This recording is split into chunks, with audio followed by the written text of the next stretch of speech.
All right.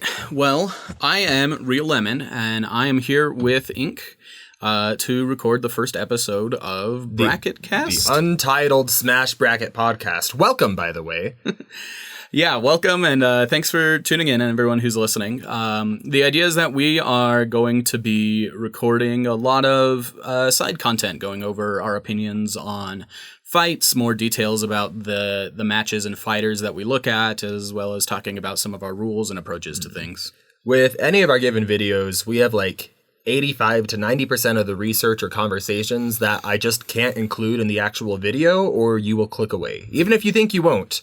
I promise you that you will if I try to stick everything into it. Yeah, we have a lot of people asking us, like, why don't we include one feat or another for a character in a video? And almost every time the answer is we have like a page of notes about that feat, and we just can't include it in a timely manner, and it didn't matter. Because it was outclassed by something else, or our opinions on it were different, or something like that. Right. So with the videos, you see the feats and research that's most directly relevant to what went into our decision for the winner. But you don't see all the little things behind the scenes, unless there's something that's like real weird, like Fox's dad being a whale that I wanted to include. You don't see the 12 hours of research I spend on plasma directing lightning through clouds for Pikachu that ends up being completely irrelevant. Oh, that's such a sad story. But yeah, anyway, today we're going to be talking about Bill versus Sephiroth and going over a lot of the feats that we weren't able to include in the video, as well as some of the most common arguments we see for both fighters. I have a list with me. My original plan was to go over literally every feat and argument for both characters. And then as I started going through and compiling the arguments that I saw people bring up on YouTube and Discord and online forums and stuff like that, I began to realize that they just fall into categories that we could address and still basically cover the same amount of stuff. And also, we don't want to put out a 20-hour long podcast for each episode. I do not have notes. I'm just here for the ride and to give my thoughts on what Lemon has ready, which is kind of symbolic of this whole series. Yeah, we didn't talk much about our approach for this, but my thoughts are that I'm going to be presenting Ink with a lot of the feats that we have looked at as a team. For some of the fighters, he's seen a good portion of these, and for a lot of others, he hasn't. Ink, how familiar do you think you are with like the detailed analysis we have on each of the feats? It depends on the fighter, but for Sephiroth and Bill specifically, not too much for Bill. And probably not too much for Sephiroth. Yeah. I know decently well what actually makes it into the video. Ink goes over, he does so much stuff for the channel, but a lot of that is in regards to like the public face and putting together videos and making sure that scheduling and promotion and things like that go well. And so we have the research team so that he doesn't need to bog himself down with all the details about the fighters. And every time I try answering a question about it, I inevitably get it wrong. Yes, I just corrected him today. on YouTube. But yeah, anyway, so with that, he should have a relatively fresh take on a lot of the feats that we go through and a lot of the arguments. But his thoughts are, we're pretty in line with how we think about things. Mm-hmm. And any important decisions we do talk to him about. So he's not totally outside the picture. But yeah, anyway, without further ado, let's go on and get into it. What do you think, Ink? Do you think it's meaningful to go over and talk about all the different feats we looked at for these guys, or should we just talk about arguments that we've seen? Because I kind of feel like the arguments tend to cover the most relevant feats. Not many people were talking about how Bill can melt statues with his eyes, and how that should have been relevant in the fight. Would he have been able to melt Sephiroth's sword, though, is the question? No. I think it's good to go through categories rather than specific feats, and then if there's any popular ones that we didn't get to cover, we can talk about that afterward. Yeah, that's a good idea. Then I guess going over and starting with the strength of Bill as our first category. He has a surprisingly decent amount of physical feats. not quite to the level that people would expect from Bill, but he does things like lift up people made out of solid gold after he transforms them. He's blown up a few statues and buildings. At one point, he levitated a giant pyramid, which is technically a strength feat for telekinesis because he has to hold that up. But his most impressive stuff is he punched a giant crater into the ground when he was huge. He vaporized Time Baby, who, if we believe Bill, weighed 9 trillion tons. That's one we should get into specifically later on. And then there were a couple of really ambiguous things where he was talking and saying, look how strong I could get if I were free. I could bite the world in half or carve a smiley face into America. And those would be really impressive feats of strength if we believe them. Which I don't think we made a firm call on in the video, right? We just left it ambiguous. No, we kind of said this could be a thing, but it also maybe isn't a thing. And ultimately, believe it or not, it didn't really factor into the decision. Yeah. If we totally discounted it, it would have made it even more one-sided. But yeah. I think for the purpose of the debate, we were treating him as if he could do things like that. Just to try and make it as even as we could. But we didn't necessarily make a firm call on whether we actually believed that he could. Let's talk a little bit about that sequence then, and then we can get into the Time Baby stuff. Okay. So at one point in the show, Bill is talking to Ford, and he's trying to get some information from Ford that he doesn't have, that Bill doesn't have. And as part of that endeavor, he is trying to brag about how powerful he is. He creates this projection, this illusion of him growing huge and biting the planet in half, flying through the solar system, and offers Ford a galaxy in return for this information.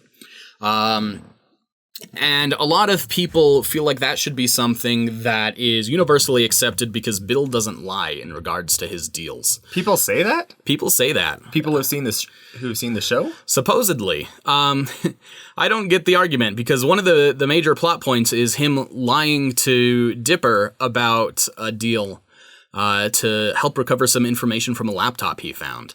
And yeah, he just straight up lied there. Then at the end, isn't he Dipper's like, wait, we have a deal. And Bill's like, oh, sorry. He's like, sucks to be you. Doesn't matter anymore because I have your body. What people focus on in that scene is that Bill was asking for a puppet and Dipper thought he meant a sock puppet, but Bill meant Dipper as his puppet. And so people are like, see, he was just being tricky with his words, which he was, and that was clever. But the part that they forget to mention is that he did just lie about his end of the bargain, the thing that he would actually do, which is help Dipper get the information from that laptop. So I don't have a lot of trust that Bill is truthful about his deals. They're like moving him into D&D devil territory. Yeah, they treat him as very lawful evil, I suppose, where when it is in regards to the deals, he doesn't lie. And in general, I do think he operates like that. Like in this very sequence, he was about to go invade Ford's mind, and then Ford reminded him of the rules where he had to make a deal first. And that's why he was trying to make this offer. So it does seem like he abides by a set of code or personal laws, what have you. For the most part, but he's definitely not above breaching that. I would hope so, because otherwise that would have the implication that there was something missing from the Dream Demon code that didn't let you burn down your own dimension, and that seems like a big oversight to me. I guess it's possible he adopted the code after that. Yeah. I've gone too far. I need to rein it in. The axolotl does say he's torn up about it. Feels guilty, supposedly. I don't know if I buy that based on his behavior. I don't trust that guy. But yeah, anyway, even regardless of whether Bill was telling the truth or not, it's a really weird argument to me because the whole point is after Bill gets free from Gravity Falls and after he has a significant amount of time to grow in power, he will get to this point. And that it hasn't happened. Like, it's not like Gravity Falls weakens Bill. It's just that he can't leave.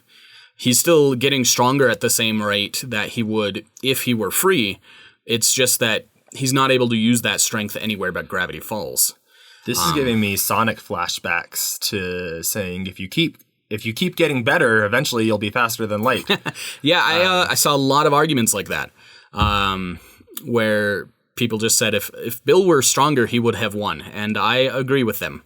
I agree with that too. I also saw someone say if Bill wasn't made by Disney, he would have won. Yep. One, maybe, yeah. I guess. But I don't know. The point is, even if Bill was telling the truth, we have no idea how long that would have taken. You could argue that the scene is literal and that as soon as the barrier was broken, he would grow to be as strong as he was showing off. But I don't think that is the more reasonable interpretation, both with how long Bill has been alive and operating, which is like 1 trillion years or something. And also with how he has been portrayed, which is really powerful and getting more powerful every second.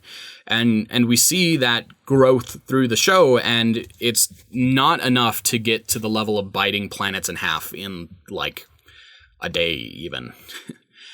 So I don't know. It's a weird argument to me, because even if we believe him, that's like so far off in the future that it doesn't seem like it should matter. Time frame is something that I think is a factor in a lot of statements and feats that doesn't always get given the consideration it needs. I'm sure we'll get into it in the future, but it talks about Bill burning down his own dimension. I guess that's a strength feat, yeah. Or technically. A lot of people say he burned down a dimension and therefore is universal. It can't be less. So that would involve a couple layers, not to get too off topic. First off, how much effort does it take to burn down, or how much energy does it take to burn down the second dimension? That's just something we don't have good numbers for, I'd imagine. Yeah, it's tricky. But also it's a matter of time frame, which you don't get in that statement. If they said he stretched out his hand and from it a beam of energy came that burnt down his whole dimension, that would be one thing. Or it could be something that happens over the course of years through manipulation or tricking people. It could be burned down, like literally cause fire to, or like there's all sorts of different interpretations. And in order for that to be a usable thing in a combat setting, it has to be something he can recreate in a combat setting. Yeah, the thing about that, though, is that even if it did take him like thousands or millions of years to burn down a universe, it would still be insane amounts of power every second. Like it would still be universal for what he could put out in any reasonable amount of time. But like you said, there just aren't enough details. I guess especially with the verbiage of burn down, because that's something that people use metaphorically as well. Yeah, like, you've destroyed this family in our honor. I guess we should get into this before Time Baby stuff, because it is relevant and related to his strength. But what we see in the show is him saying that I think he said liberated in the show, and when he says that, you see a projection of like a single planet on fire in his eye. And then the axolotl in a poem says he burned down his dimension, and then the oracle in the Journal 3 says that he burned down his dimension. The oracle, I guess it's ambiguous what she actually is, but she's heavily implied to be like an agent of the axolotl, or maybe like a prophet of him. And you keep saying axolotl. Give it like a 1 to 2 Yeah, sentence so the summary. axolotl, he's kind of a vague entity, but from what has been said and implied about him, he is kind of like this multiversal god of the Gravity Falls universe. Multiversal meaning that above there's a lot of alternate dimensions in Gravity Falls, and Bill normally spends his time chilling in between all of those in a place called the Nightmare Realm. The axolotl is above all of that. Like if you imagine holding a handful of marbles and each marble is a different universe, the axolotl would be the guy whose hand is holding it. He's just like way above everything. It's really ambiguous what he is or how powerful he is, but he seems to know everything and have some kind of incredible powers because Bill is like praying to him as he dies in the end of the cartoon, seemingly to be brought back to life. Gotcha. But anyway, with the statements that we get, the Oracle's one I think is the most clear, and she says that he burned down his dimension, and then goes on to specify that that includes everyone he knows, including like his parents and friends. and I don't know about to you, but to me, like, it would be really weird if she meant that this is like an entire universe, and her emphasis there is that he burned down the people closest to him rather than like an entire universe. I think it's a lot more likely that dimensions in Gravity Falls aren't all of the same size, especially when one is 2 dimensions. Yeah, specified to, like, by definition, be smaller? I don't know. I hear volume. dimension used interchangeably with our own universe all the time. Yeah, it's really ambiguous, and I don't think that's something that you can have a universal definition of. Like, you can't say that dimension always means universe or that it never means universe. It's just something you have to look at in the specific context. A lot of people will see dimension used interchangeably with universe once and then assume that all instances of dimension are interchangeable in that piece of media, whereas I find that most of the time dimension is just a word that's used as a synonym for a lot of things. And sometimes that's universe, and sometimes that's world, and sometimes it's like a tiny little city in the middle of nowhere that only exists in a little pocket dimension. I think that it's not quite clear enough to draw anything from just that.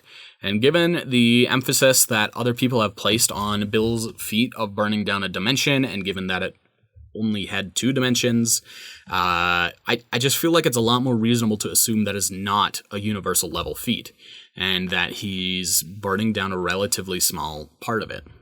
Right. So I don't know. I don't think that it's clear enough for us to use and consider as like firm evidence that Bill can't be anything less than universal. A big part of that is because like we really focus on having to see things, and a lot of people aren't fans of that rule, but it's designed to eliminate ambiguity like this, where my interpretation that it is like probably a single planet is going to seem really ridiculous to some people. Whereas I feel like the assumption that it's an entire universe or even an infinite universe I've seen, like that feels really unfounded to me. And the fact is that we just don't have the details to say either way. And so by insisting that we need some sort of visible confirmation or at least enough detail to rule out alternatives, we eliminate the ambiguity there. And I also think that it's twofold, because apart from just eliminating ambiguity, it also helps to reduce bias. Because I know with me, if it was a character I was really attached to, like let's say Gravity Falls was one of my favorite shows, just by how people work, I would be much more inclined to think that this was a dimension more impressive than our own universe. But by forcing us to actually show what we're talking about, I feel like it helps to take character preference out of the decision factors, if that makes sense. Yeah, I agree. That's another big reason on why we do that. And like, I guess it is kind of bias in a way, because that leads to us throwing out a lot of what people consider the most impressive feats for some characters. And that could be interpreted as like bias against universal characters or characters around that level or higher. And I get that perspective. But like you're saying, it's just there are universal arguments for every character we've looked at on Bracket. Literally every one of them. We have Outerversal Rob that people like seriously argue to me. We have I've seen Outerversal Isabel. Just for context, with Rob, literally if you point that toy at the sun at all, it breaks. like it's just broken from then on? Or yeah, it totally disables the sensor. That's hilarious. But yeah, and the reality is that everybody has biases that they bring into debates and any kind of conversation. And so what we try to do is acknowledge those and find ways to make them as universally applicable as possible. Yeah, I guess that's true. Like, you could say that I'm probably biased against universal levels of strength, or universal or higher levels of strength.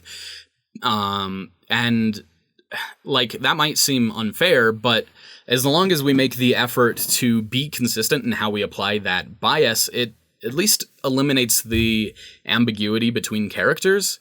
And we do try really hard to eliminate any bias that we find. It's just that we have to be sure to do so in a way that is consistent across everyone we look at. We can't say that we're going to create some new rule that lets us use a universal feat for Bill, but that it wouldn't apply when we look at some of the crazier universal arguments we see for characters like Lucina and Rob. Mm-hmm.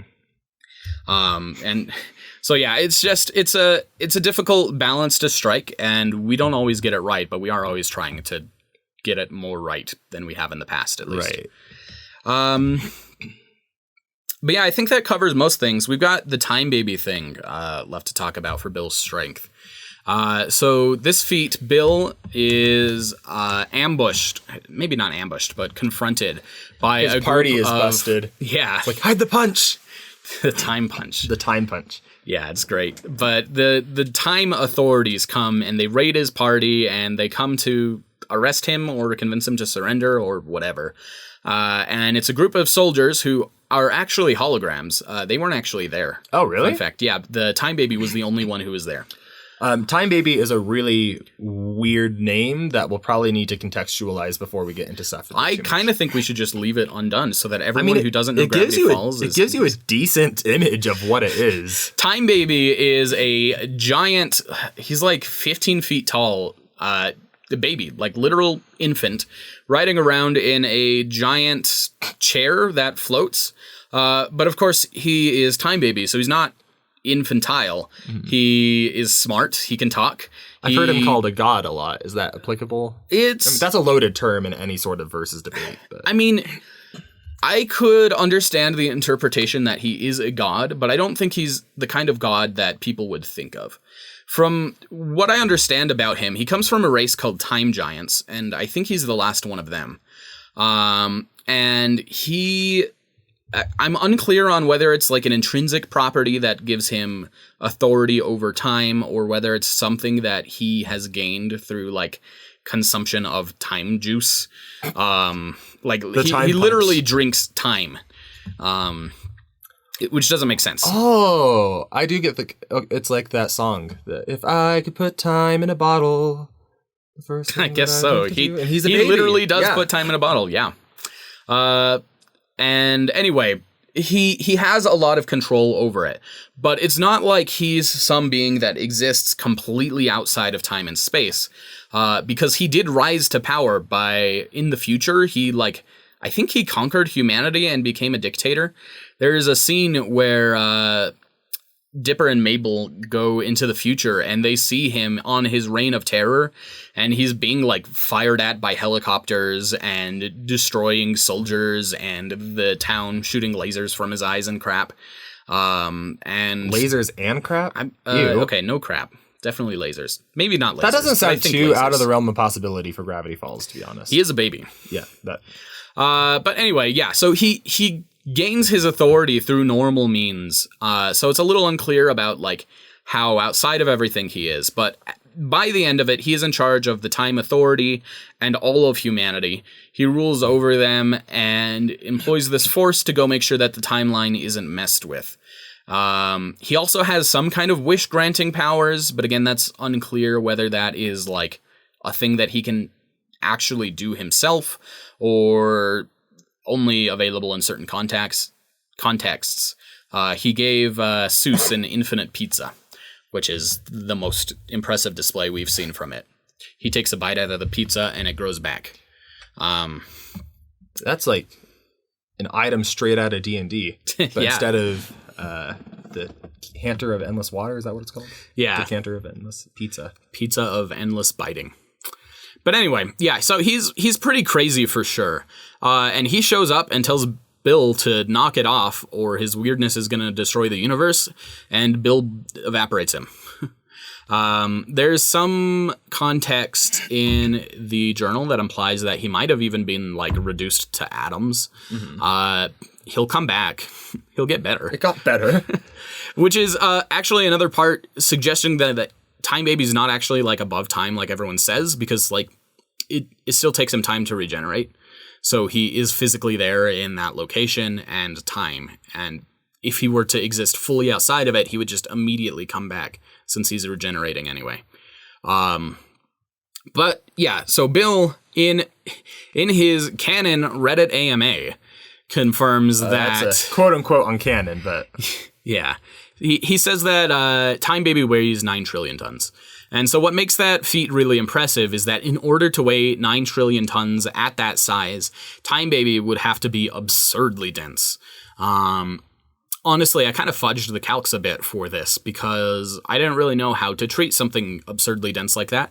And so I just pretended that Time Baby had a much greater volume than he actually does. I treated him as a human with like a gigantic volume instead of a human who is super dense and big. It'll get you enough to be approximately right, and treating it the other way wasn't going to like throw it off by a meaningful order of magnitude, so I didn't bother looking into it more. But yeah, that's the feat. The problems with it are that the AMA is full of jokes and lies. It's by Bill, who always jokes and lies, and it was done on April Fool's Day. So yeah, it's a little iffy on whether we should take him at his word here. And he, like, in the context of it, do you have it or should I pull it up? Do I have it? I got do it right have here. it. Okay, great. Basically, in the context, he was trying to complain about how big Time Baby was. That it was just a real headache to have to deal with. Yeah, he says, so the question is, are you acquainted with Time Baby or know of his existence? And Bill replies, don't remind me of that obese, bombastic, diaper-wearing tyrant. Thinks he's so great just because he's the last son of an extinct race of time giants? What's the point of ruling the entire future if you don't have object permanence and get distracted by jingling keys? Which, just to be clear, that is demonstrably wrong. Yeah. He definitely has object permanence at the very least. He's just roasting him because he doesn't like having his territory encroached on. I'd disassemble his molecules to salt my margarita if I could, but it's not easy. Let me ask you, have you ever tried to punch a 9 trillion ton toddler? Your fist gets stuck in his cheek fat for like a week.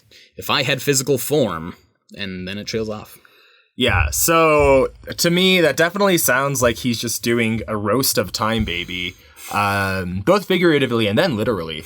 But that he's not all of a sudden putting on like a safari hat and saying, now the Time Baby weighs 9 trillion tons exactly, and it hovers above the ground this high, and it doesn't have object permanence. He's very much just kind of on a rant to try to not get people on his side. He's just venting about him. Yeah, just venting. And I don't know, it's weird because it's in this really weird gray zone where obviously he's making things up in that quote about Time Baby that are wrong. He's doing it to roast him, but it's not inconceivable. Time Baby being 9 trillion tons would make him really dense, but not actually enough to like affect his surroundings with a local field of gravity even.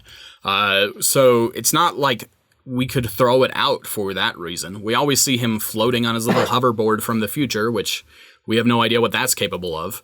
So it's possible, and it's the kind of thing that Bill could know, but it's also just such a good opportunity for him to be totally making up the number. Right. Bill is very, very, very smart. Very smart, but he's not all-knowing. He doesn't have infinite knowledge of everything. And he is prone, just like anyone, to use exaggerations or other things to help make his point or get, not get people on his side, but, I don't know, kind of make it more clear what he's going through emotionally. And to me, that's what it sounds like here. Just kind of hyperbole for the sake of venting. But even if we took him at his word, it didn't end up being a difference maker in the fight. I don't personally believe it. If we do take everything in this AMA as canon, though, then Bill is weak to people stabbing themselves in the eyes with jalapenos. Which, admittedly, Sephiroth did not try. And also in this AMA is interesting because it's one of the many examples we have of the fact that there is a limit on Bill Cipher's power. Someone asks him something along the lines of, hey, you, if you're all powerful and all knowing, how come you need help from Dipper, huh? And he goes, well, I may have overstuffed my resume a bit. They say dress for the job you want, not the job you have. And once again, it's hard to know what we can take from this AMA seriously, but I feel like people, probably not intentionally, disingenuously, pull this out of context without looking at the entire AMA as a whole, which blatantly admits in that same source that he kind of oversells how strong he is because he wants to be stronger. Yeah, and I don't know, for what it's worth, we did, again, treat this as something he could do in the discussion, the debate. It just didn't matter. It was something like a factor of 1,000 times less than supernova when we converted that to intensity. And so it just... Sephiroth is also super used to dealing with really strong magical attacks. Yeah. And he has shields and barriers. I did hear someone argue, we'll get more to arguments later, but I heard him argue that Bill is not magic. He doesn't use magic, and so Sephiroth wouldn't resist him. He just warps reality, and that doesn't count as magic. I don't understand. I do have thoughts, but what do they mean by that, or did they not say? Yeah, well, so Sephiroth in his game has resistances, but it's all to magic. And this is reality warping, not magic, so Sephiroth wouldn't resist it. Why is reality warping not magic? I don't know. The thing is, magic... I love the MCU for a lot of versus debating stuff. To be on a really quick tangent, for example, they openly call Thor and Loki gods and then also demonstrate that they can die even from just like high falls. And I love that line. Have you seen What If? I haven't. I've been meaning to catch up on that. There's basically, relatively spoiler free, Doctor Strange loses his mind but gets really strong. And is talking to the Watcher who oversees everything. Mm-hmm. And Strange is like, hey, help me out. You're a god. And he's like, I'm not a god, and neither are you. Even though he's definitely above where Thor and Loki are. God is just something that's thrown around as a buzzword in versus debating, and it doesn't necessarily correlate to a power level. But anyway, so I like the MCU, and one of the lines that they have in there is that there becomes a point where magic and science kind of blur. And whether or not you want to say that's the exact truth across all fiction, which I don't think it is, it does kind of demonstrate the point that lots of franchises and media have different words for the same thing. Like it's all describing magic. Avatar: The Last Airbender, they have bending. That's magic. Like if you take that somewhere else, that's going to be magic. But it's never referred to by those words in the show. Actually, Sokka calls it magic water. And Katara says it's not magic, so checkmate. And that's maybe a bad example. But the thing is, basically, like, it comes down to semantics, and you got to look at what it's affecting, in my opinion, like the effects of what's happening. Although we haven't talked about this, you and I don't think. So no, I don't think we've had a situation where that's super relevant for a battle.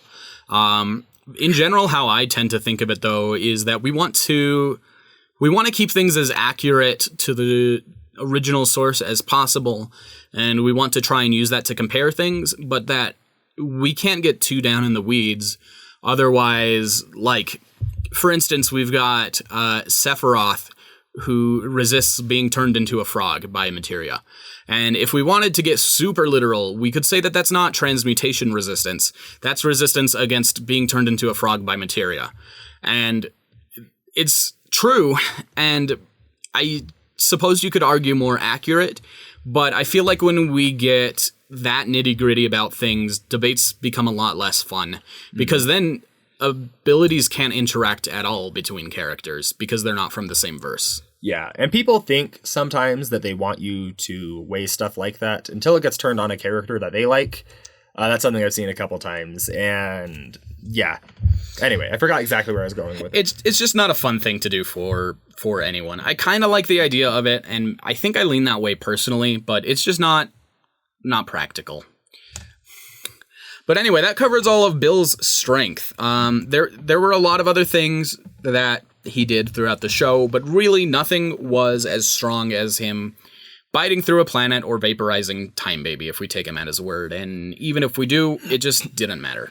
Right. Biting through the planet would have been enough to take out Sephiroth, for what it's worth. If you could catch him. And if the teeth, like, hit Sephiroth. Yeah, those are big teeth. Like, if Sephiroth was just not in the path of the teeth, then he would be swallowed and have time to, like, cut his way out. Yeah. That was a weird interaction to think about. Yeah. Anyway, let's move on to his speed. There is not much here. Bill is not a fast character. He doesn't move much in the show. He punches really fast in one scene. I don't remember if you included that in the episode or not. I did, and that's about as much as I said about it. Yeah, so he punches really fast. There's one scene where he kind of jump scares Dipper and moves decently fast. Yeah, going about 400 miles per hour is where we had that. But then also in that same scene that he's punching stuff, he immediately gets hit by something moving way slower than 400 miles per hour. Which is that claw, and then there's also scenes of him chasing people down a hallway and not being able to catch them, despite them just being...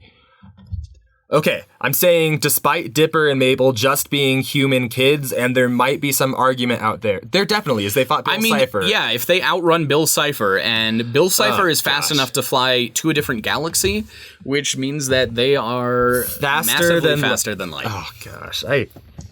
Anyway... that was the next thing I wanted to bring up, though, is that in that same hypothetical sequence where he's offering Ford power, he does fly between planets really fast and then to another galaxy, which would put him at insane speeds. But there are a few problems with that. Primarily, it is like the scene is obviously not meant to be taken to scale. Just because of how they present things, it's weird. The planets aren't sized correctly or relative to each other. They're shown way too close. Mm-hmm. You could argue that Bill has just affected the layout of things because of his weirdness, which could have happened, and then we couldn't measure the distance he's moving, so it's still not a speed feat. It doesn't make sense to use. But even if we did, it wouldn't matter for how we treat speed, because all he's doing is moving in a straight line. So that gives him really good macro speed under our system, but it doesn't apply to any of the other speed types. Give a real fast couple sentence breakdown of how we do speed. Yeah, I've got an article written about speed. We haven't made a video of that yet, so I think only like 60 people have seen it. The idea is that we've broken down speed into 3 categories. That is going to be... let me pull up the article so I'm not misquoting anything here. Okay. From memory. While you pull it up, basically the general philosophy is not all speeds are created equal. A really common one I see brought up in versus battling is who's faster, Usain Bolt or Bruce Lee. And for the record, if I ever ask you like what real life person is faster and you answer with someone based off their punching speed, I'm going to think you're a maniac, and that's probably going to be the end of our relationship. But that's the general idea, is that there's different kinds of speeds and they're not all interchangeable, especially when it comes to something like fighting. Yeah, so what I have it broken down to is 3 categories: attacking speed, movement speed, and speed of thought. A character's effective combat speed is going to be the lowest of those 3 speeds. But then each of those 3 speeds is broken down into 2 subcategories, and the higher one of those is taken for that category. So for movement speed, for instance, we have micro speed, which is going to be like small maneuverings, like dodging between cones, running around a crowded parking lot, stuff like that, where you have to like react quickly, make split-second decisions, and you're constantly changing in small increments. Mm-hmm. And then macro speed, which is traveling large distances in relatively straight lines without any decisions to make. You would take the highest of those, and that would be your movement speed. But it doesn't mean you can operate at that speed in a fight, because you're still going to be limited based on like how fast you can actually move your limbs or attacks to hit the opponent, and how fast you can think and react and make relevant decisions. And so overall, the speed system is meant to address that. I'll have that in a video relatively soon as well, if you want more details. But yeah, that would only, flying across the solar system like that would only give a macro speed, which is just not enough to be relevant in combat. Right. And I mean, that's really it for Bill's speed. I don't think many people were arguing that speed is a factor anyway. Except, I guess I've seen arguments that like the speed of Bill's thoughts could be the speed he operates at, just to like wish someone out of reality, which is just not a thing that he does. One I will bring up though is he's almost certainly not fast enough to react to the supernova. Oh, definitely not. Even if we like ignore the time frame presented in the animation for supernova, which puts it way faster than a supernova should be. If a supernova were to happen, you would be killed by the radiation from that before you even knew anything happened. Like, you couldn't be aware of it before it killed you. That's like not to get too dark, that's a pretty decent way for humanity to go, actually. Yeah, I mean, as long as you're one of the lucky ones who did die from the radiation instead of just were like horribly crippled by it while everyone else around you is dead. So anyway, supernova. Yeah, he wouldn't be fast enough to react to it. Like, we have a lot of fights with Bill's, a lot of chase scenes with Bill, and he's just being outclassed by children. Yeah, it's covering the solar system in just a couple minutes if we take it at real time. Yeah. And we can get into his hacks and things like that, where people could say he could just teleport out of the way. But that would all be under the presumption that he's fast enough to react to it coming. I guess he is theoretically smart enough to have, like, knowledgeable enough, I suppose, rather than smart, to know that Sephiroth could do this and what is happening, and therefore react to it before any visible stimulus happened. But I don't know, it's a little reaching a little too far. And he didn't actually need supernova to win anyway. Just any hit from his sword would have taken Bill out. Yeah. Which gets to durability, actually. Brings us to durability. He doesn't have that. He's got no durability feats. Bill is hurt by everything. You can kind of notice me glance over that real fast in the video. Like, now for durability, he's got to probably be durable if you think about it. Now for his speed... Yeah, it's rough. Like, he gets hurt by spray paint. He gets hurt by having his eye bit. Or maybe it's hairspray, not spray paint. It's spray paint. Oh. But people generally, what I've heard is he's actually immortal and indestructible, and he can only die if he's trapped in Stanford's mind.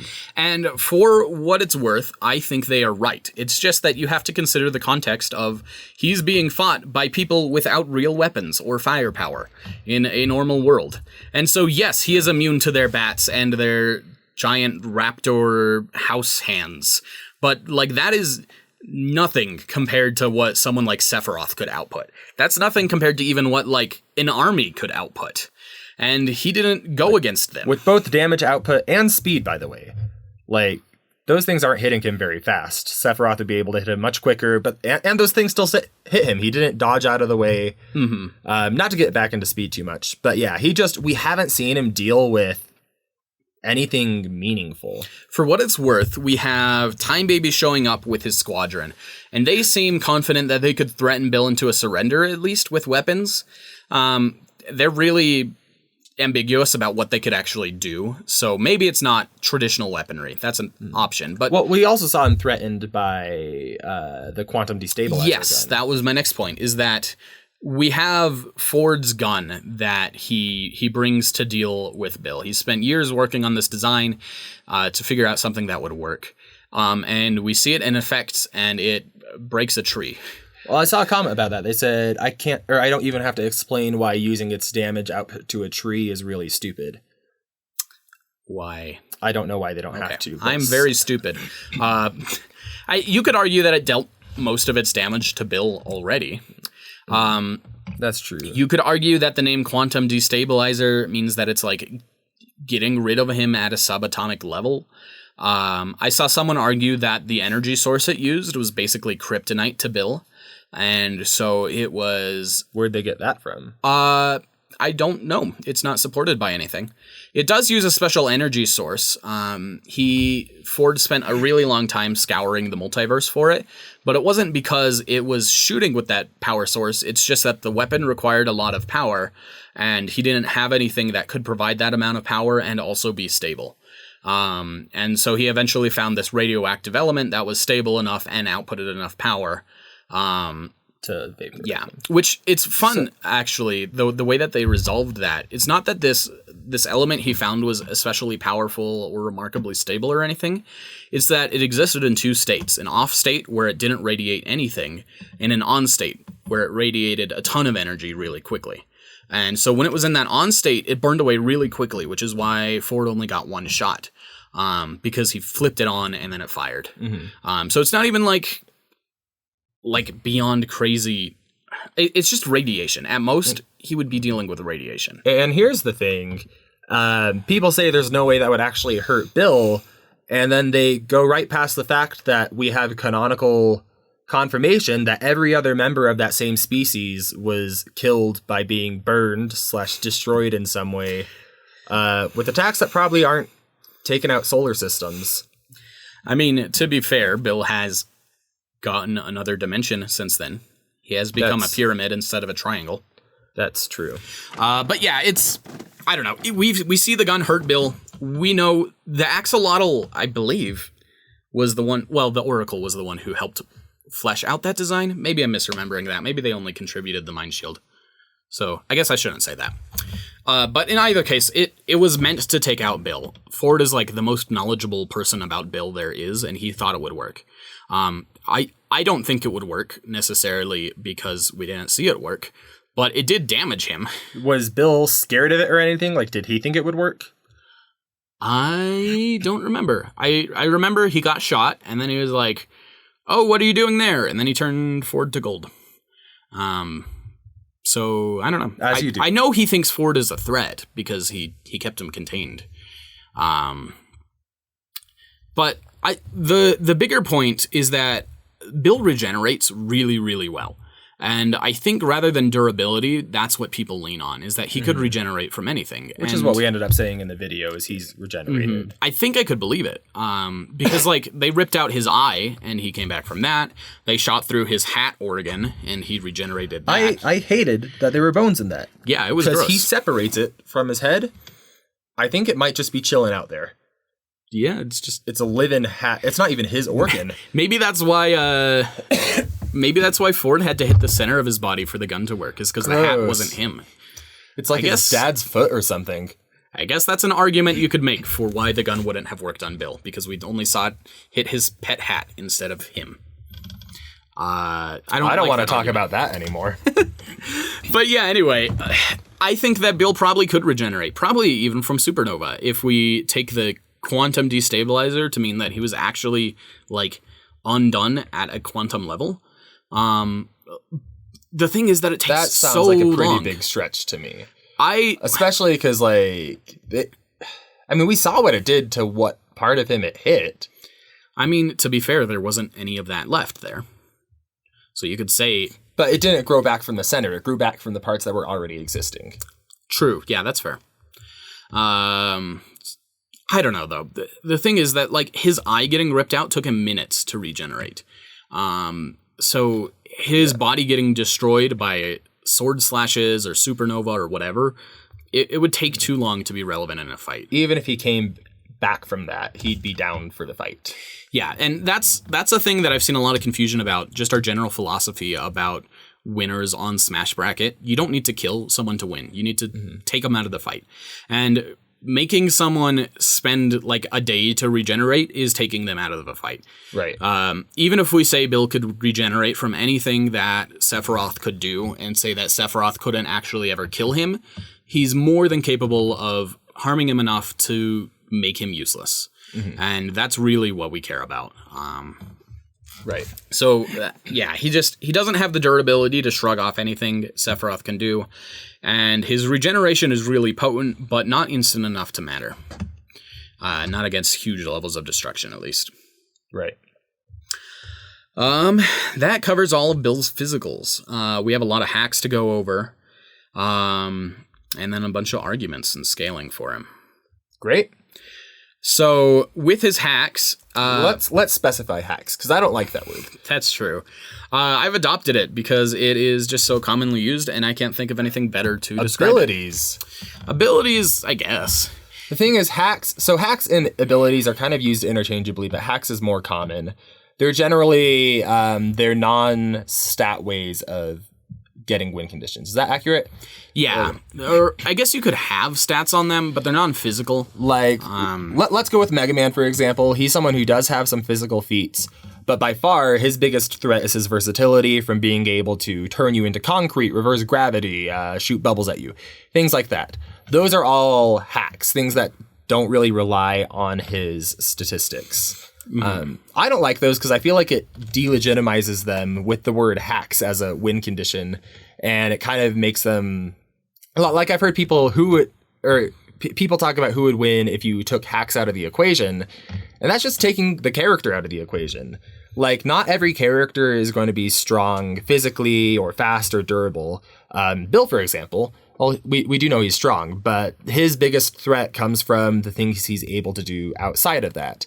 And in my opinion, the word hacks kind of reduces all of that to be like things that are cheap or not fair to play by sometimes. Yeah. So I like abilities. Or to be fair, actually, about his strength, the Time Baby thing is probably more of a hacks or ability than it is a strength thing, because it doesn't affect anything else in the room, which is something we didn't even mention, but honestly would probably disqualify it as the kind of explosion we were measuring and make it much less impressive. But I guess if you say you could just take someone out of reality, but that's not what he did, because Time Baby regenerated. So I don't know. Yeah. It was a weird one. But yeah, so the most common thing, there are a few most common ones, I guess, but the most common thing I've seen is that Bill can break the fourth wall and do so in a way that allows him to, like, rewrite the reality that he's in. Separate from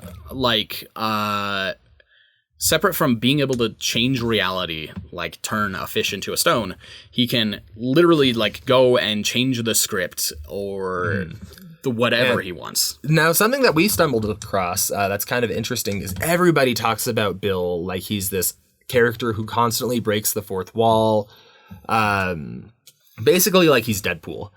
And that's just not how he is. In the show, he never breaks the fourth wall. He alters the intro, right? Yeah. And then he also has that He AMA. doesn't even necessarily... The intro is altered, and the intro is about Bill.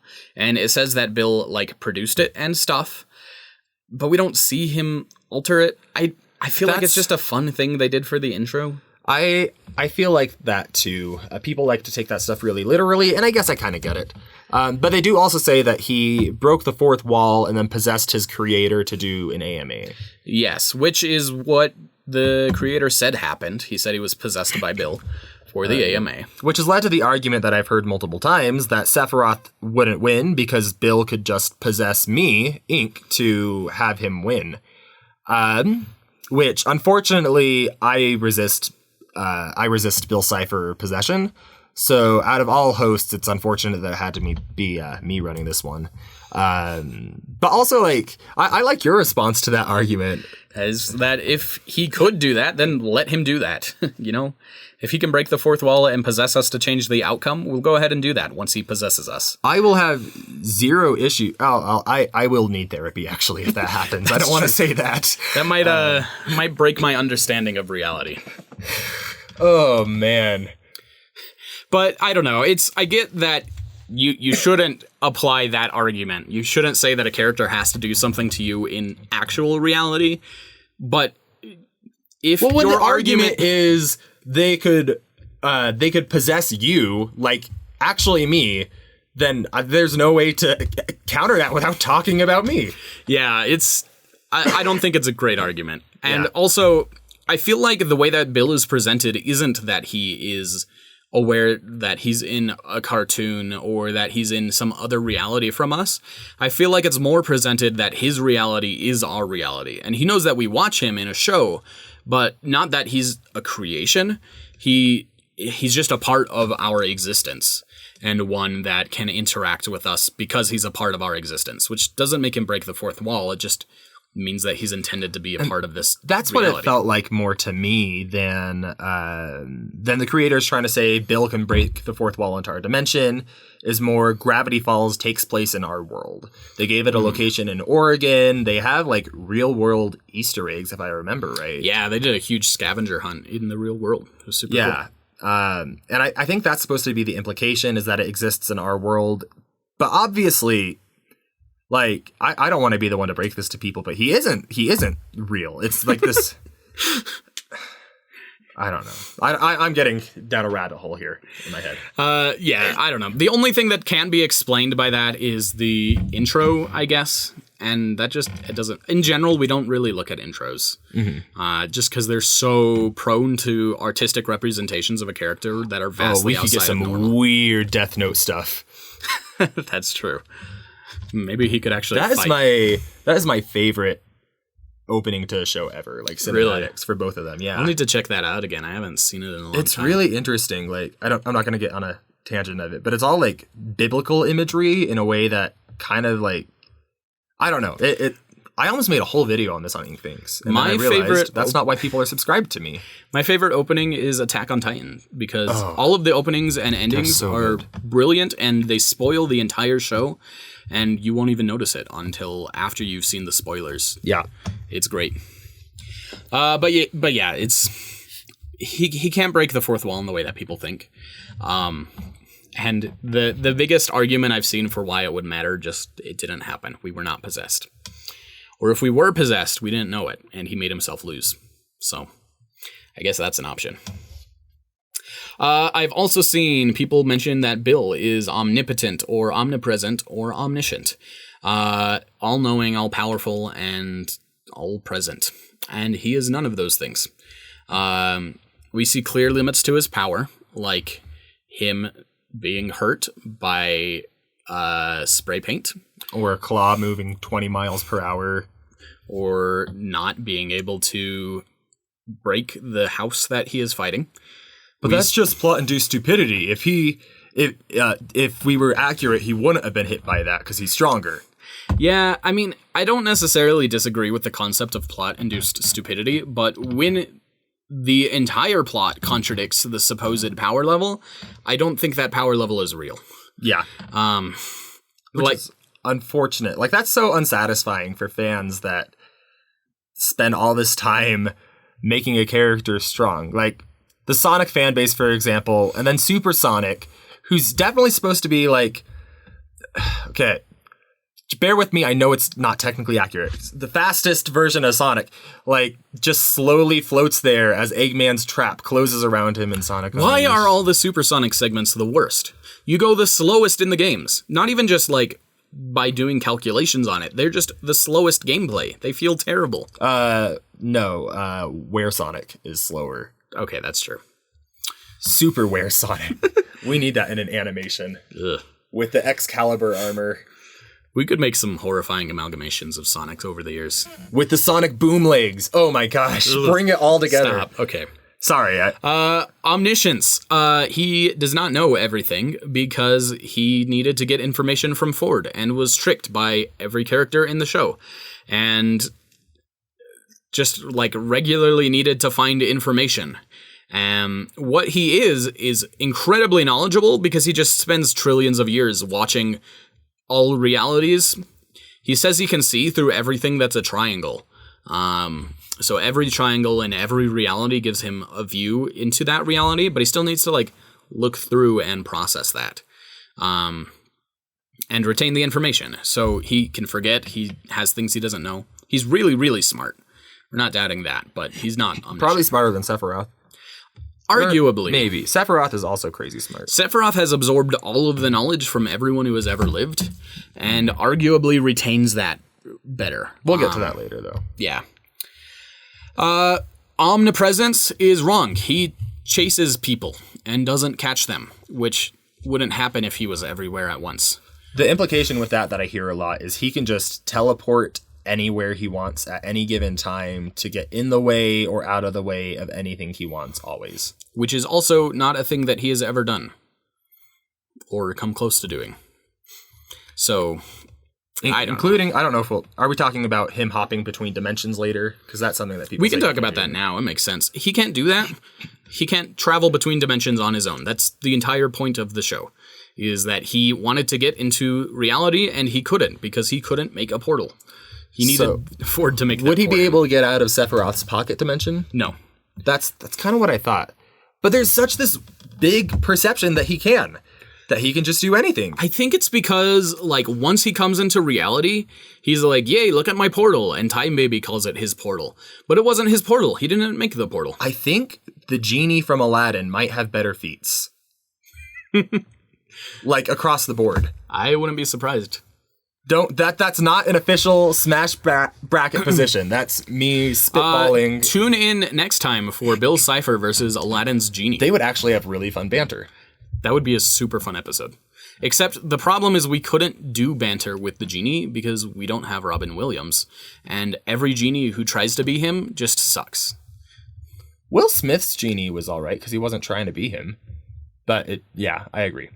Anyway, yeah, it's a really weird misconception that I've seen a lot. He can't travel between dimensions. It's, I think, probably his biggest limitation that the show has imposed on him.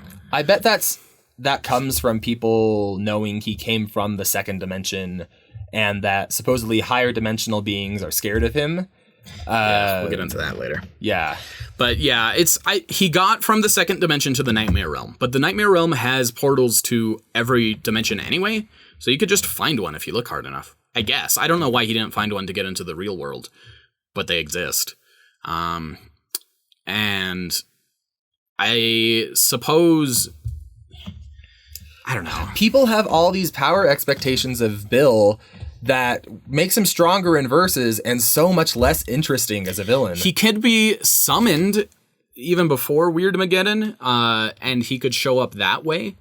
But it was just like an astral projection. It was just his mentality. Mm-hmm. And even then, he needed to be summoned by someone else to show up. So it's just not his power to cross dimensions. That's why he didn't leave Stan's mind at the end. He wasn't trapped by anything except the fact that he was in another dimension. Yeah. Like a pocket dimension. And it was crumbling. So he just can't do that on his own. That did remind me, though, for durability, I've seen people argue that he can't be destroyed outside of the Mindscape. I saw that too. Which is arguably true. It comes back to his physical form could be reduced to nothing and taken out of the fight. The Mindscape is just, it's like a mental version of reality. Imagine that every person has like a mental representation of themselves, everything that is alive. And I guess not alive because there are objects too. But that's where Bill operates before he gets a physical body. It's basically a dream world because you can't go there without being asleep. And that's where he's killed at the end of the show, is he goes to the dreamscape and gets erased in there. But yeah, so it's kind of true, but it's based on the theory, or not the theory, the limitations that the show has of no one actually having powerful attacks to hit Bill with. Mm-hmm. So is there anything that would imply that he trapped all of the other dream demons in the Mindscape before he killed them? Because he's not implied to be a super strong dream demon, just one who actually had ambitions, right? I guess it's not clear. That's always how I interpreted it, is he thought everyone else had flat minds and no ambitions, and... I thought he was meant to be the most powerful because he killed everyone else, but I guess it's ambiguous. I figured they were all just kind of chilling there eating like 2-dimensional glue or something, and he's like, this sucks. You could argue that their dimension was already the Mindscape, since that's where his form seems to naturally be. Mm-hmm. But I don't know if that's super supported by anything. If you destroy something in a third dimension, would that destroy it in lower dimensions too? I suppose. Here's the issue. Depends on your theoretical stuff that we have no idea, and no one has any idea what the crap they're talking about. It depends on what you mean by destroy and what you mean on in other dimensions. Like, if I were to break a rock, it wouldn't destroy it in lower dimensions. It wouldn't even destroy it in my dimension. I would need to, like, erase its atoms for it to be completely gone. I don't know. It's weird. I wish I had something to say to that. Another claim that people have for Bill's abilities is that he is fifth dimensional because of the Weirdmageddon portal. Fifth dimensional meaning that he is above third and fourth and second and first dimensions. When people talk about dimensional tiering like that, are they actually like adding on dimensions in the way that we would think of? There's a few different concepts for dimensional tiering. I am admittedly not super well versed in them because we don't use the common interpretations because they're wrong. Not because they're wrong, just it's not how we agree, and it's not how things are typically presented, especially in Gravity Falls specifically, which I will get into as I address this. But the idea is that when you add another axis to measure things on, another dimension, like going from 2 to 3 dimensions, it is an infinite increase in everything, in size, in power, and whatnot, because you can't represent that increase in the lower dimension. You can't represent a 3-dimensional object in 2 dimensions in any way, and therefore it is greater than 2 dimensions in every way. A lot of that is fed into with how destruction is typically handled, which is by volume. And you can't have volume for lower dimensional objects, and volume for higher dimensional objects is going to be indescribable with 3 dimensions. And so doing things that way, you get to the point where you could say, yes, the entire second dimension, even if it was the size of our universe, would take 0 energy to destroy, because that's what my formulas tell me. The height or the depth of it is 0, and therefore it has 0 volume and would require 0 energy to destroy. The arguments are a lot more complicated and nuanced, and I don't necessarily want to act like I'm representing them in full here, but the idea does boil down to when you exist in a dimension higher than lower dimensions, like those are completely trivially easy for you to destroy. We could say that like your son, who's 5 months old now? 4 months old. 4 months. Well, yeah, he could destroy infinite second dimensions without even trying. Or Rob. Yeah. Rob beats Bill Cipher. Yeah, confirmed. But anyway, the point is that that's not the interpretation of dimensions that we're using. And even aside from our own interpretations, that is not the concept of dimensions that Gravity Falls uses. There's a scene in Journal 3 where Ford visits a second dimension, or a 2-dimensional universe. Mm-hmm. Not the same one that Bill came from, but it was a 2-dimensional universe. And in that universe, it basically intersected him like a plane. It was up around his eye levels, and he could see it like he was looking at a piece of paper. And the residents, the buildings, the objects, everything was 2-dimensional there. And they were able to interact with him. They could hear him. He could hear them. They could attack and hurt him. And that is the concept of dimensions that Gravity Falls uses at the very least, where it gives you more access to dimensions to move around and exist in. It basically increases your movement speed, but in weird ways. But it doesn't make you more powerful. It's not like he destroyed them by blinking. Something that confuses me is when people say this character exists on a higher dimension, so they're obviously going to be more powerful than anyone under them, and then in the same breath go to talk about how Bill can destroy people vastly at higher dimensions than him. Well, the idea is that with the higher dimension arguments, it's that he is a higher dimension. So his dimensionality would scale to the people that are higher dimensions than what we think he is. But we'll get into that more later. For this one specifically, it's 5th dimension, and I believe that's because he's said to be able to destroy all of space-time, which is represented as 4 dimensions. But yeah, so because he can destroy time and space, people say that he's 5-dimensional. Time and space sounds like 2 dimensions. Well, time or space is 3 dimensions. Yeah. It's usually from the research that I've done just into like physics in general.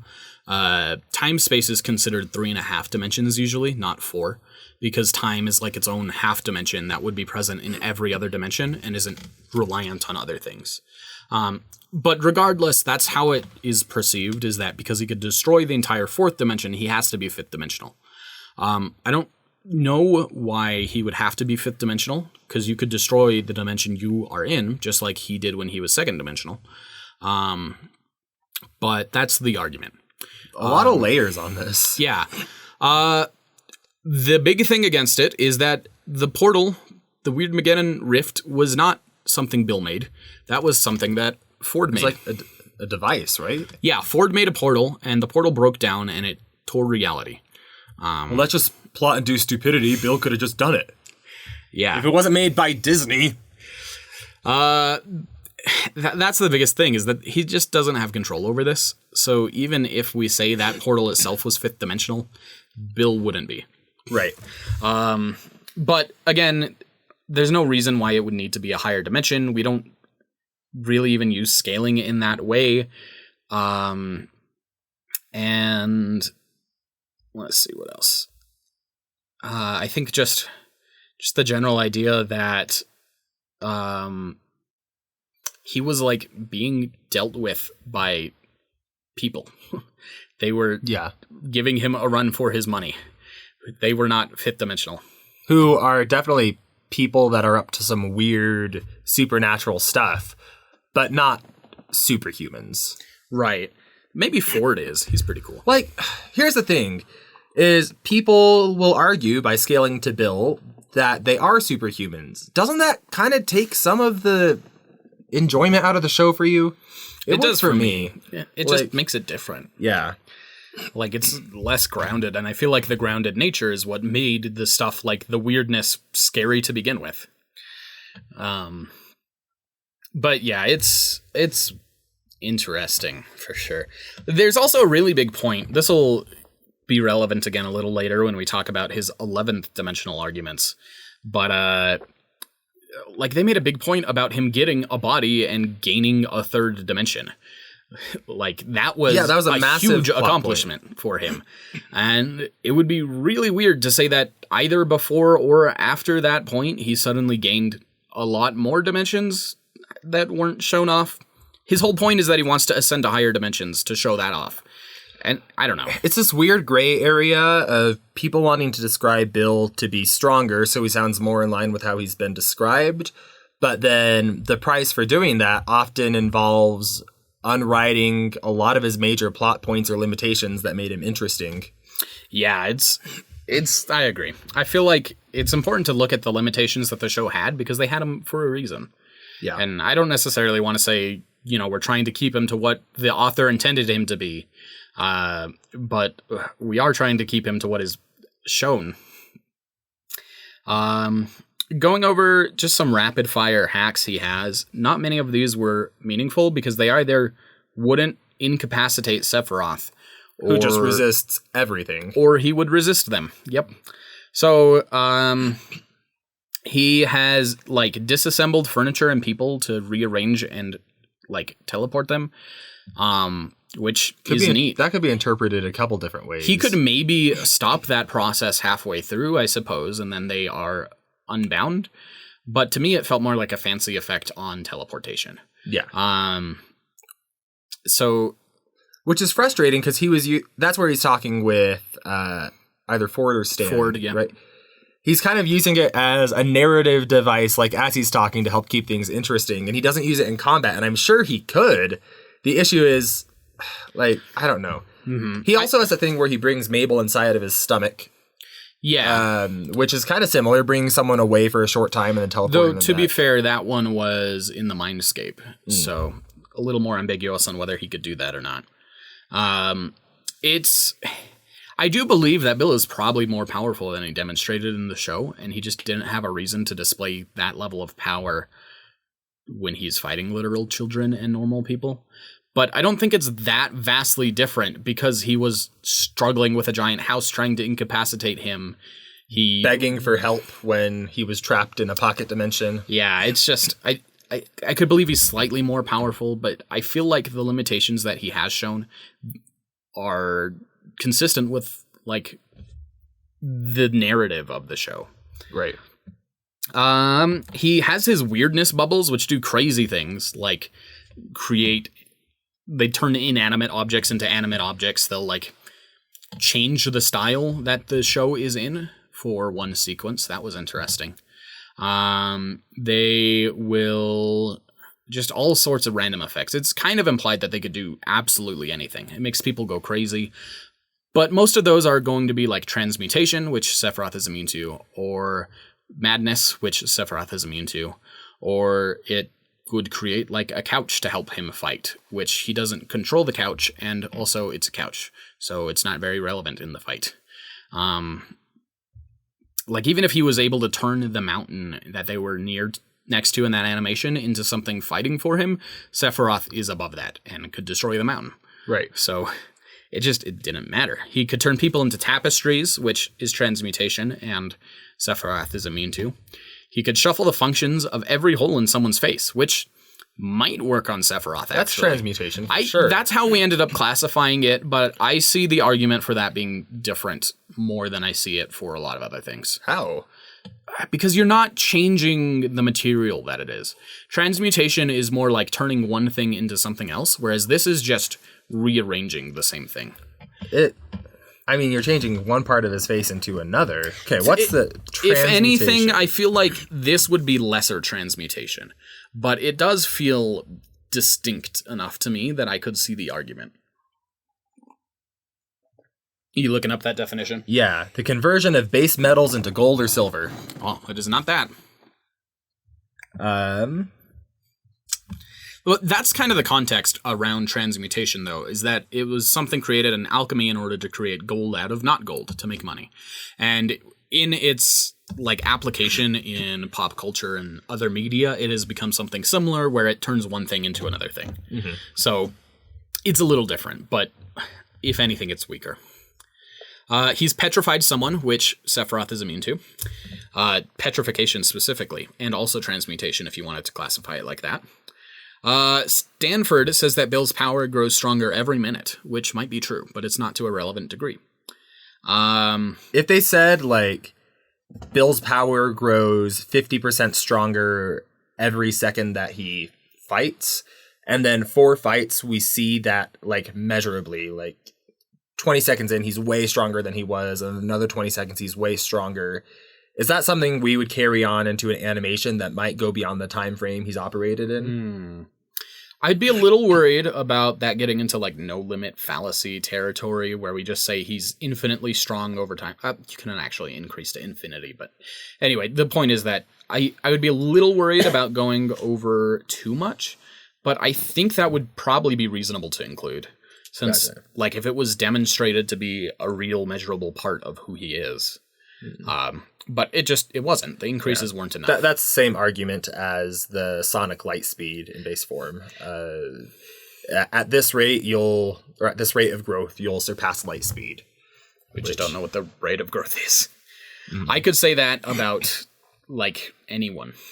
Like moving your hand at the rate that your hand is increasing, if maintained. Yeah, as long as you only measure it at, like, right after you start and right before you end, like, it could seem like it's an infinite potential for growth. People are going to think that's what we're saying about the Sonic feat, and that's not the point or necessarily accurate. Yeah, you need to stop bringing up Sonic.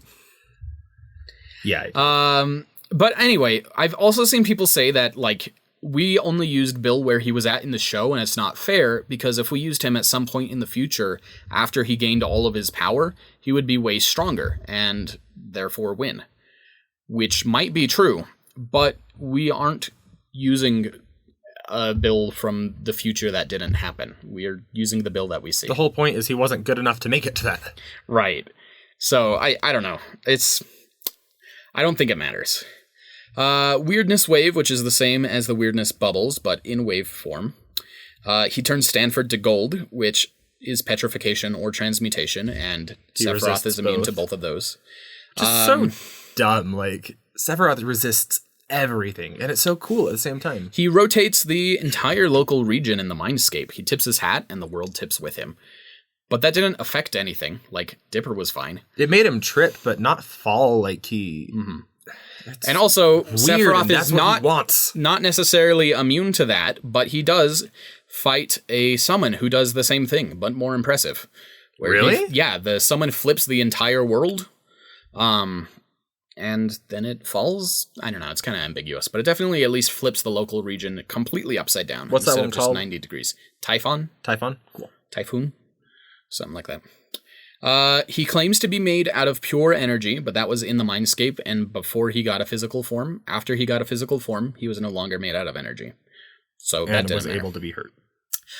When he's summoned, he stops time, but not actually. It only looks like it stopped time because he puts everyone to sleep, and then he controls the mindscape. We treated it as if it were stopping time. Yes, which Sephiroth is immune to. Right.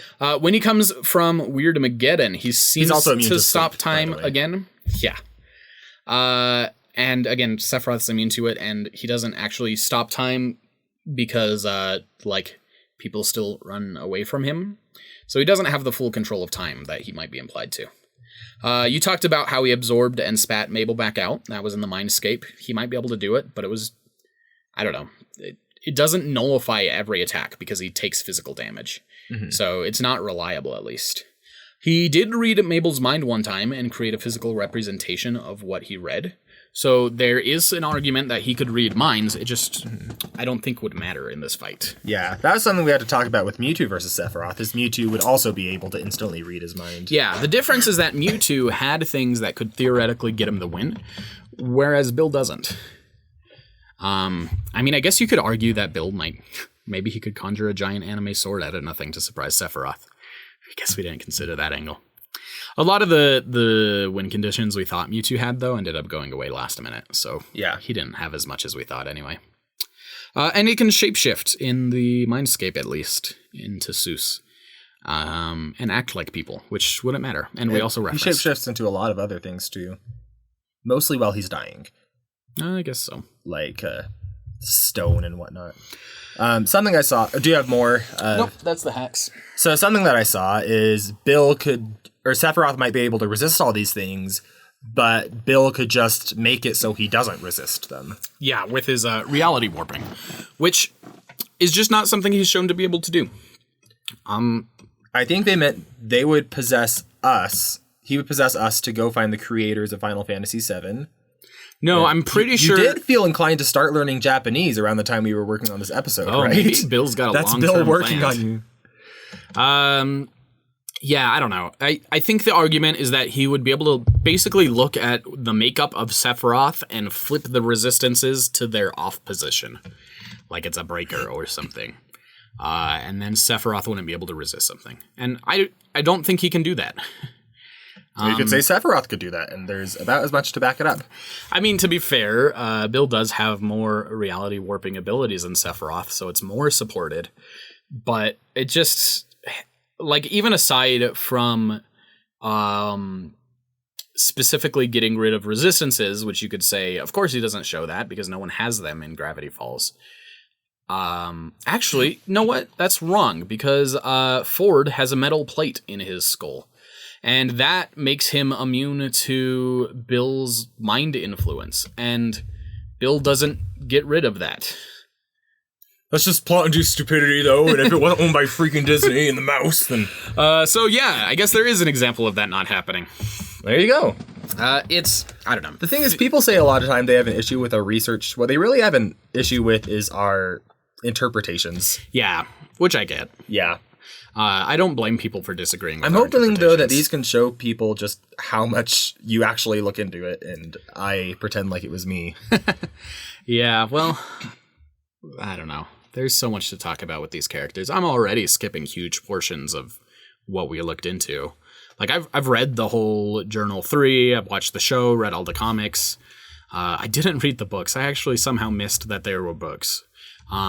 But no one talks about those books. I saw people bring them up in the comments and say if we looked into them, we would know how strong Bill is. But they mean Journal 3. They don't mean the actual novels. Mm-hmm.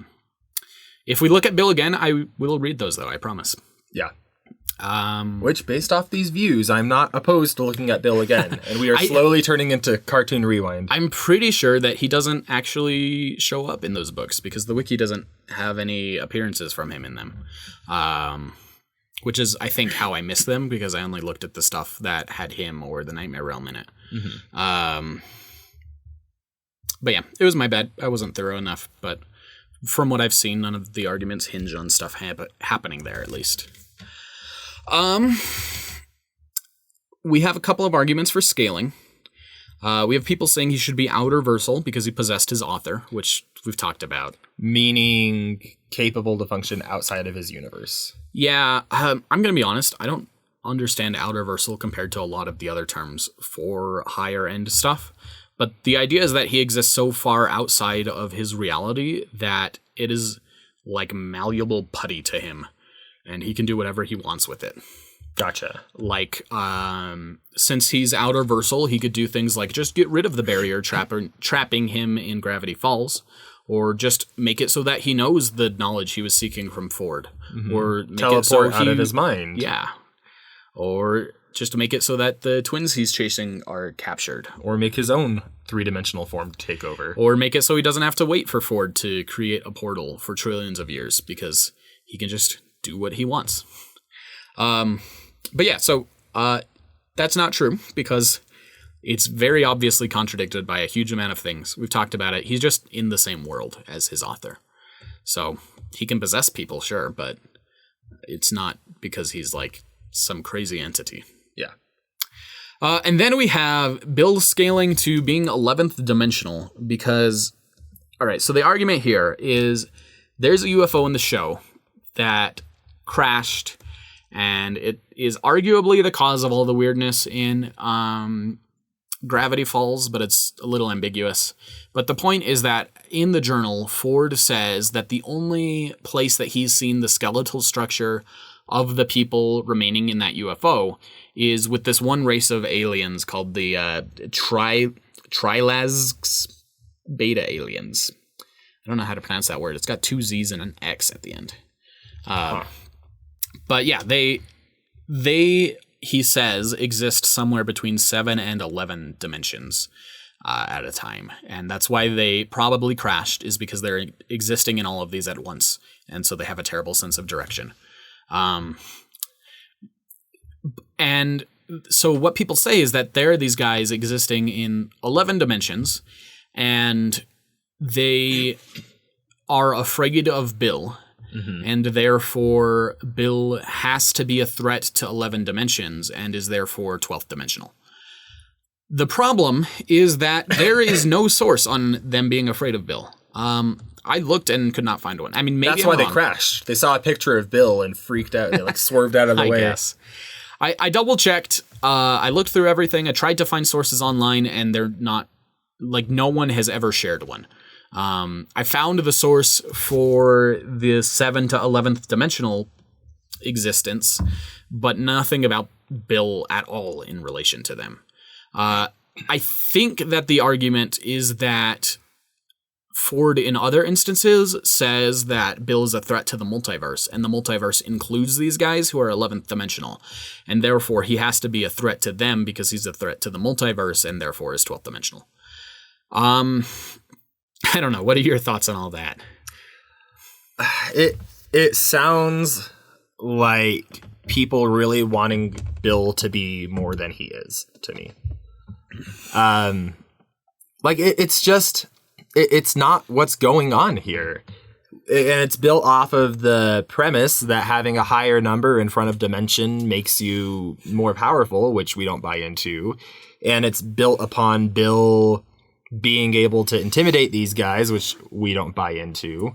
And there's just so many layers here, and it makes me frustrated because I liked Gravity Falls. It was a perfectly fine show, and I feel like this changes the show for the sake of having a stronger Bill in a versus argument. Like, I don't know. This stuff gets me going. Whether it's Bill Cipher or another character entirely, just the bar for versus battles gets raised higher and higher but by characters who are all interpreted, in my opinion, too generously in things that don't hold up.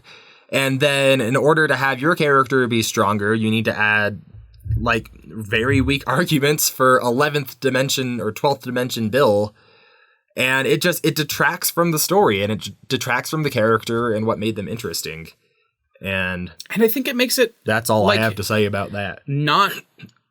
Like, you can't animate a battle with an 11th dimensional being and make that fun, because nothing that he ever showed in the show would be relevant. Well, people will say that's why they didn't show it, but he's still that. Yeah, I guess. There's a lot of problems, even with the argument. beyond our normal interpretations. Like, these aliens died from the crash in the third dimension. So I don't know if that is meant to disprove that they are 7th to 11th dimensional, but they can at least be drastically affected by things in the third dimension. So you don't need to be 11th dimensional to threaten them. You just need to be 3-dimensional. There is the argument that they aren't even 11th dimensional. They just, like, basically exist in 7 to 11 parallel universes at once and share bodies. Who wrote this, by the way? Wrote what? Their source of them being 11th dimensional. Like, was it a character? Yeah, that was Ford. Okay.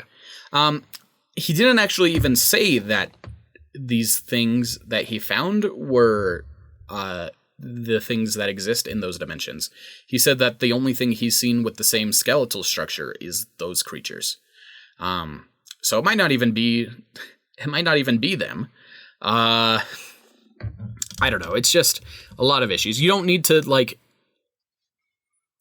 even if the universe was afraid of Bill, or he was a threat to the universe or multiverse, it doesn't actually mean that he could destroy the entire multiverse at a whim. Mm-hmm. Like, he was trapped for like 1 trillion years in the nightmare realm. That's longer than our universe has been around by a huge margin. And like, in all of that time, he didn't destroy other dimensions. He didn't destroy other universes. He might have been a threat to them, but it's under the context of him breaking into their dimension and getting free reign. It's not like he's this universal... that's going to have a different context. It's not like he's this unconditional threat to everything. It's that under very specific circumstances, he can threaten a reality. And if he is left unchecked, those circumstances will eventually happen and he'll be let loose. Yeah. In my opinion, I think that dimensions make much more sense to interpret as location rather than power. I agree. And I think that's something you do with versus battles, is you bring people to the same location to have them battle. Yeah. I mean, if someone was legitimately represented in multiple dimensions, we would include that. Yeah. I don't know how we could include that, but we'd find a way. And it's just that it's almost always contradicted.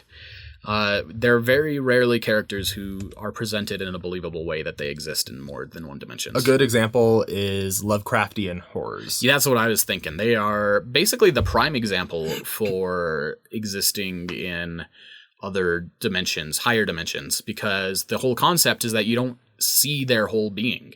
They never look the same. They're always changing because what you see is basically a plane intersecting with them, and they exist on such a higher dimension that even, like, sometimes even just thinking about them is going to ruin your brain. Not that that's something that would always happen with something like that. Lovecraft is so cool. It really is. We should do Cthulhu versus a Mind Flayer sometime. Don't you feel like having a Lovecraftian character in a versus battle would kind of defeat the purpose of a Lovecraftian character? I do think that they don't work super well when they are able to be fought. Versus a Mind Flayer? They look the same.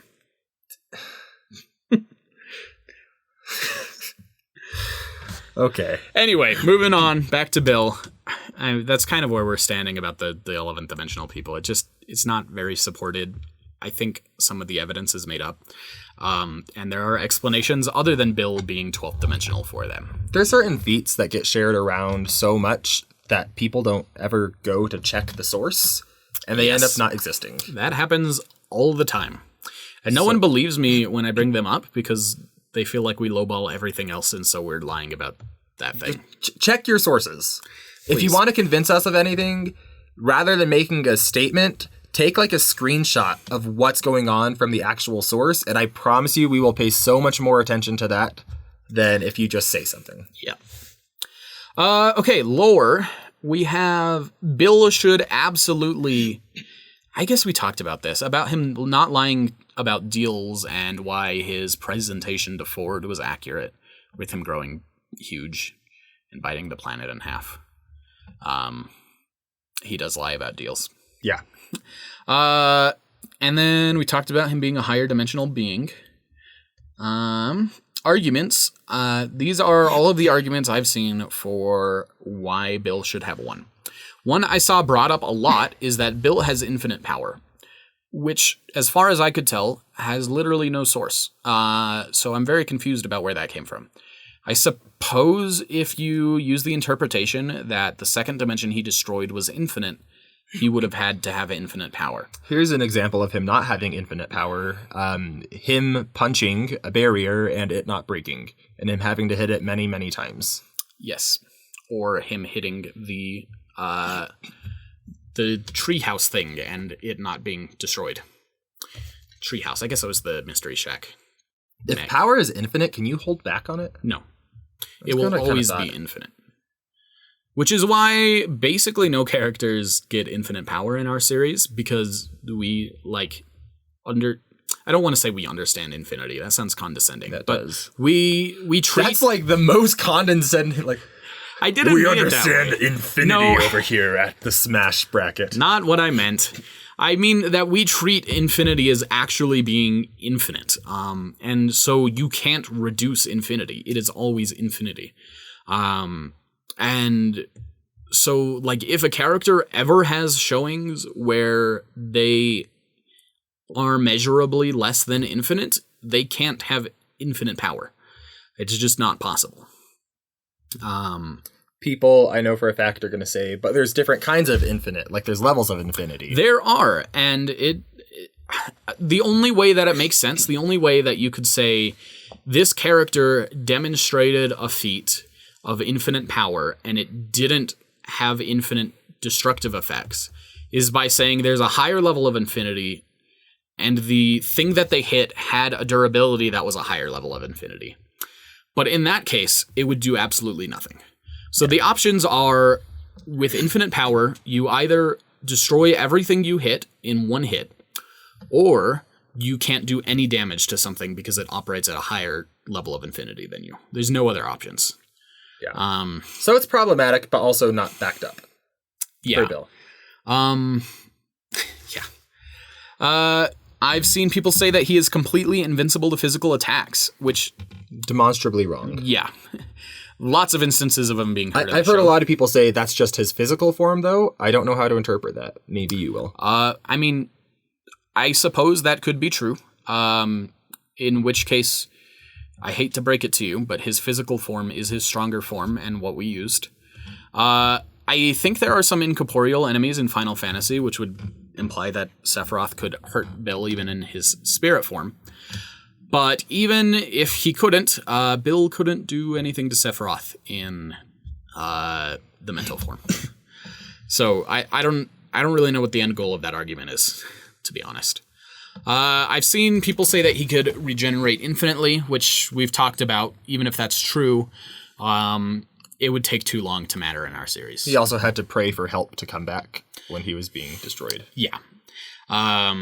So there's definitely limits to that. I saw one person argue, to get back into dimensional stuff, that Bill's 3D form that we see is actually just his shadow, and that his true self is a 4D self. So anything done to his 3D self wouldn't matter, because he's actually in 4D, and Sephiroth could only hurt his shadow.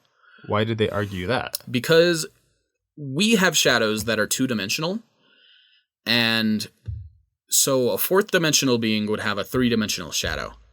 Peter Pan. So, therefore, Bill is 4th-dimensional. They didn't have a lot of connecting arguments there. It sounds like a lot of these are just, I really wanted Bill to win, and... Yeah, I mean, some of them tie together. You could say, so tying this back to the weird Mageddon portal thing, you could say that Bill exists at least on 4 dimensions, and therefore, because he exists on that, it has to be his shadow, because he can't be there in 3 dimensions. Even if we accepted that Bill was 4th dimensional, though, that's not how Gravity Falls works. He would be intersecting with the 3rd dimension on a 3rd-dimensional plane, and Sephiroth could still affect him there, just like it was shown to happen with Ford. Right. Which I really love that scene exists. Me too. Bill is galaxy level because he can offer someone a galaxy. And to that, you can buy a star online. And it has just about as much weight as those offers. That is true. That is true. I was about to offer you a galaxy to prove how strong I was. Do you think you can buy galaxies online? I guess I wouldn't be surprised. Like, do you think he has a license for these offers? We should start selling galaxies to people. Actually, that's pretty cool merch. Who's going to stop us? Bill? The galaxy patrol. Actually, Bill might stop us. I would be up for... I don't want to meet Bill, actually. That would be terrible. But yeah, I suppose... I don't know. Even if we treat that offer as legitimate, what does it mean to offer someone their own galaxy? Like, there's no context to what he's actually offering there. I could claim to be the ruler of the Milky Way galaxy, and, like, no one would stop me. Muhammad Ali's gotten pretty close to saying stuff like that before. He would be fun to do in a versus battle debate. Yeah. You should scale him to statements. But yeah, anyway, it just, there's too much ambiguity there to use. Someone did that. It wasn't Muhammad Ali. It was a Seth the Programmer video with Bruce Lee versus Mike Tyson. Remember. It's like, Mike Tyson could actually stop an oncoming truck with his fists. I don't remember exactly what he said. That was an interesting video. So Bill can... Oh, actually, you brought this one up about him being able to remove Seph's immunities. Mm-hmm. Bill's hacks are way stronger than what Sephiroth has resisted, so it would bypass his resistances. So the general sentiment of this I agree with, in that I feel like you could bypass resistances or immunities, but Bill hasn't demonstrated anything greater than what Sephiroth has endured. Final Fantasy's crazy. It really is. Like, it gets kind of hard to compare some of these things. Like, how do you compare which transmutation is greater, turning into a frog or turning into a tapestry? It's just, by nature of being a JRPG, it starts with, like, oh no, our town is in trouble and these people are... those rapscallions, you stop them. And then later on, it's, oh no, this guy's threatening all of existence and is God. Like, yeah, RPGs get crazy. But yeah, I don't know. I agree with the sentiment, and if Bill had demonstrated to be like measurably more powerful than what Sephiroth has resisted in any way, we would have let that bypass the resistance. Abilities like that are also hard to measure, to say what's more than something else. Which is part of the problem. When it's vague, we just can't say that. That did remind me of an argument that I had seen come up, which is Bill Cipher could have just transformed the supernova into something else. Which, if you want to talk about hacks being on a greater level, first off, it's faster than he'd be able to react to from what he's shown. But second off, way more than anything we've ever seen him affect in a single go. Yeah. I guess potentially, though. And then Sephiroth just stabs him. Yeah, he's definitely... A lot of people I saw bring up that it's really lame that Sephiroth wins with Supernova because that's the only thing that ever matters for Sephiroth. But except he won Mewtwo. without without Supernova. Oh yeah, people think we used Supernova in Mewtwo versus Sephiroth, and I don't blame them. But we didn't. I guess there was the Meteor. That was Meteor. But yeah, he didn't need Supernova, didn't need a pocket dimension. He could, I think, just rush him and stab him right from the get-go. If he wanted to, he wouldn't do that. Yeah. Bill says that he controls space, matter, and time itself after killing Time Baby. He does say that and has never demonstrated it. So, like... We've seen him control limited amounts of space, matter, and time. Yeah, but he can't not how people rewind time. He stops time, but it doesn't matter because Sephiroth's immune to that. So it just... Like, he just hasn't demonstrated any amount of control that would matter in this fight. Yeah. Bill would win if he wasn't made by Disney. I could believe it. Bill could win if he was a different character. Right. It's just, I don't know. I've seen a lot of people argue for what I like to call hypothetical Bill, which is Bill, but if everything in the show was different. And I agree that if everything in the show was different, he would be much stronger. But we're not looking at hypothetical Bill. Yeah. So I don't know what to say. That's a concept that I think comes up a lot in versus debating from or with a couple different characters. I've seen a lot of characters where people say that they are way stronger than they ever showed, and they definitely could be strong if they wanted to. They just don't. And which is an argument you can make for Sephiroth, who also never really shows you his limits. Yeah. Aside from dying from getting stabbed. But, like, he never tries. Well, even that, there are statements that wasn't his limits. It's just that he got caught off guard. Yeah. Let's see. Bill could just teleport to another dimension when Sephiroth used supernova. No, he can't. He cannot travel himself through dimensions. Sephiroth is only immune to magic, and Bill doesn't use that. We talked about that. It's the same word for different things. Yep. And we would just be getting too into the weeds. I also don't think anything he does, like, who's to say the magic isn't warping reality with magic? I don't know. It's weird. We talked about Bill destroying his home dimension. And we talked about the quantum destabilizer being like a special weakness. Bill would be much more powerful if he had been successful in the show and had the time to grow to his full power. I agree. Yeah. Unfortunately, that's not what happened. So that's not the character. That is hypothetical Bill again. Hypothetical Bill. And then we have Bill's an extreme genius who could outsmart anyone, and we underplayed his intelligence. So, yes, Bill is really freaking smart. I think we probably underplayed his intelligence, I guess, but he's also... and strategy are different, yeah, too. He's also regularly outsmarted by, like, children and regular people. He would beat all of them in trivia, though. Yeah, that's true. Also, Sephiroth is, like, insanely smart as well, and actually uses that in combat. Yeah. He makes a lot of dumb decisions, like not killing people right away and being killed by Cloud over and over again for some reason, because he just keeps getting surprised. You know, if he didn't do that, though, he'd be much stronger. I want shocked Pikachu version of Sephiroth. What do you mean? We got the shocked Pikachu meme where he's just surprised. Oh, yeah, with that still frame? Yeah. Yeah. We need something like that for Sephiroth whenever he dies. I do see, or there's one more thing I've seen up a couple times, which is supernova is just an illusion, so it wouldn't kill Bill. Yes, that is a very, very common argument online by people who have casually consumed the media. And I believed that when I was only going off of Final Fantasy VII. And then you realize there's like a billion official sources confirming that supernova is like an actual thing that happens. So unfortunately, it is not an illusion. I think they use the illusion interpretation in his Death Battle appearance, which is probably where a decent amount of people are getting it. That sounds familiar in one. It's just, I don't know.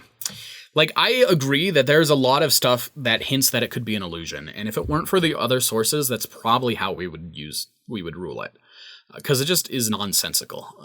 But there are explanations for why it's nonsensical. He's teleporting them to another dimension. He's attacking that dimension. That's why he can reuse it. Still stupid.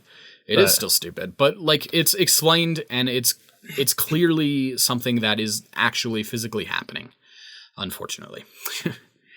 Yeah. But yeah, that is all we have on Bill. I was initially intending to go through both fighters, but then I realized that the only thing that people brought up was stuff about Bill, and also that this has taken forever already.